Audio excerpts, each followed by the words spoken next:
everyone, it's Brianna Ray from BriY here to bring you another video. Today I'm really going to be channeling my grandfather, and I am going to be using a whittling kit. My grandfather did used to whittle, at least that's my understanding. My mom had this keychain on her keys for the longest time that was like the very classic like ball in a cage kind of design on it. I knew that my grandfather was an excellent woodworker, and I just thought it would be nice to kind of, I don't know, channel him a bit. So the kit that I got comes with bandages, of course, and tons of safety features. We've got like a microfiber towel, some directions, as well as some gloves that are meant to protect your hands from potentially getting cut, which is great.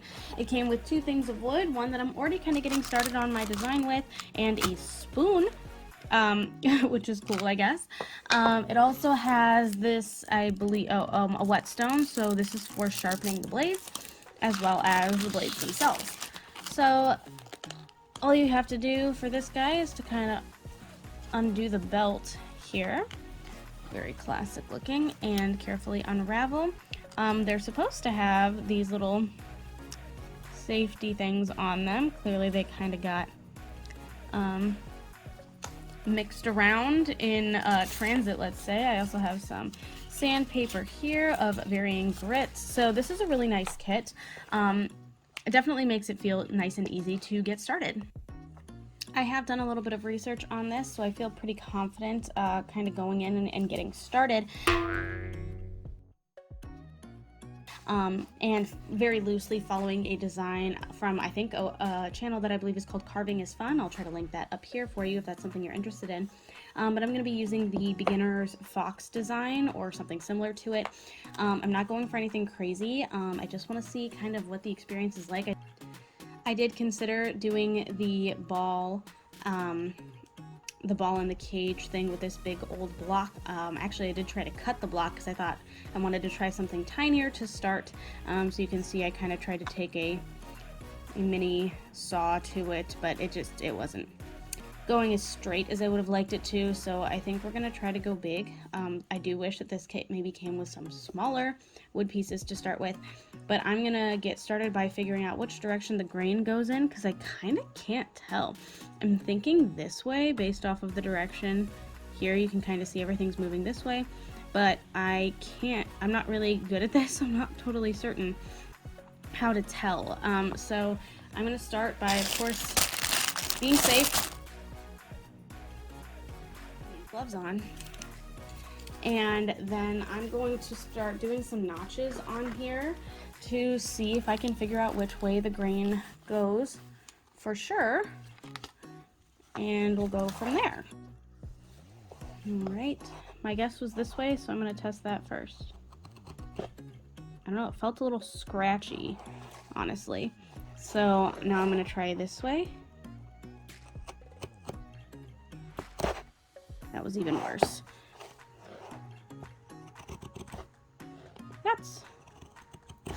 That's pretty good. I think this is the direction of the grain then. They say you can tell based on how smooth it is, and if you go against the grain while you're carving, then it might break and get kind of brittle, or break whole chunks off that you might not intend. So great, I've got that figured out. This direction is the direction we're going to be going. Of course, you always carve away from your body. Not bad. Okay. Yeah, I'm feeling good about this. So I am now going to, make sure that this is more safely put away, and I'm going to finalize the kind of drawing of my design on this block here. Alright, so this is kind of the shape that we are going for here. I'm feeling okay about it. I'm actually going to start, well, it looks like they kind of colored in all the black stuff, but that's all the area that you kind of want to whittle away. So there's a couple of different styles of cuts. There's kind of like those long cuts, and there's also something called a stop cut, which is where you kind of like make a line and then kind of cut into it to kind of add the notches out. I'm going to be using a mixture of those and just some of the other basics that I learned from Carving is Fun to see, I don't know, really I just kind of wanted to test it out and see if this is something that's even remotely easy to kind of get started with.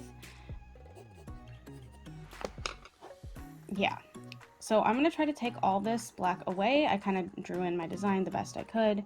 I'm not going super crazy here because, again, this is like a first time thing. I'm really nervous, but I don't want to make any big claims about what I'm going to be doing or saying at first. And because this is kind of a long project, I think I'm going to hyperlapse through it, and then I'll stop and come back with any kind of tips, tricks, or information that I figure out along the way. So I did get started in the traditional way, and I got real tired of trying to chip all this away little by little.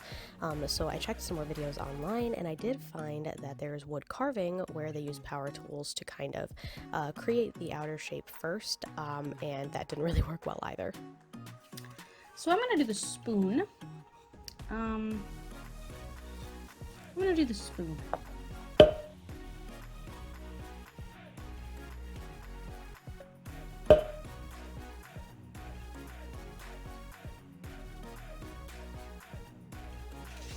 All right, oops, that's way too late. I'm not really sure what to do at this point because I find like this curve exceptionally difficult, almost unnecessarily difficult, especially for like a beginner's kit. Finding that a little confusing and frustrating. I do feel like in hindsight, I really like doing like the like smooth, longer cuts, but they can't be too long or they're gonna catch. So they really have to be kind of like tiny slivers, really, more so. I do like, I was surprised at how smooth I was able to get doing it by hand. Obviously, this entire middle section is a wreck. I don't even know what to do with it. I feel like this is not the most beginner-friendly project, especially when there's only like these paper directions that are just like gouge out the middle, like, oh wow, gee, if it was that easy, like, you know what I mean? So I don't know if this is the most beginner friendly thing. Now in hindsight, kind of wish I would have gone for wood carving instead of whittling, or really I wonder if I would have had a better time with this kit if they'd given me tinier pieces of wood to start with, because this feels like a ginormous project. I will say I find it super duper relaxing. I really like the sensation of carving through the wood, and I guess being able to make something is kind of just like a bonus. But something else is the grain is clearly this direction. It's way easier to cut. It moves pretty smoothly. But when I get up here to like this part of it, I don't want to say impossible because it's not impossible, but it's exceptionally difficult because there's nothing to hold on to, and then I get nervous kind of cutting toward my hand, you know? Not to mention this like ridiculous cleanup that I'm gonna have to go through. Overall, I think this is a fun project. If you like projects that take time, like if you're into, say, like diamond painting, this might be something that is up your alley because it really does require tiny cuts, and I don't know if I have the patience for something like this. Like, cheers to my grandfather, because Lord knows it is not for me. I would like to try this again, maybe with some smaller pieces of wood. In fact, I believe I will. I'm going to maybe order some smaller pieces of basswood, I believe is the recommended type, and we are going to try it again. Yes, I almost cut myself a couple of times. I think overall, though, like I'm pretty unscathed. I think these gloves were excellent. I think the tool set is fantastic for a starter kit. I just think there needs to be some different wood options. So overall, I'd probably give this whole kit, let's say a 4 out of 10, because I think it takes safety very seriously, but it doesn't have any real like good digital options to learn, which is, I feel like, going to be a lot easier when you're dealing with stuff like this. And it also doesn't have like beginner friendly sizes of wood. So with all that said, I think that is all I had for you today. Thank you so much for watching. If you like what you saw, feel free to like and subscribe. I do put out new videos every Sunday at noon Eastern Standard Time. I like to try new things. I like to create things that I know I'm already good at. This was a try new things kind of week, and it was a little rough, I won't lie. So come back next week and hopefully we will see some success. Thanks again so much for watching, and I hope I will see you then. Bye.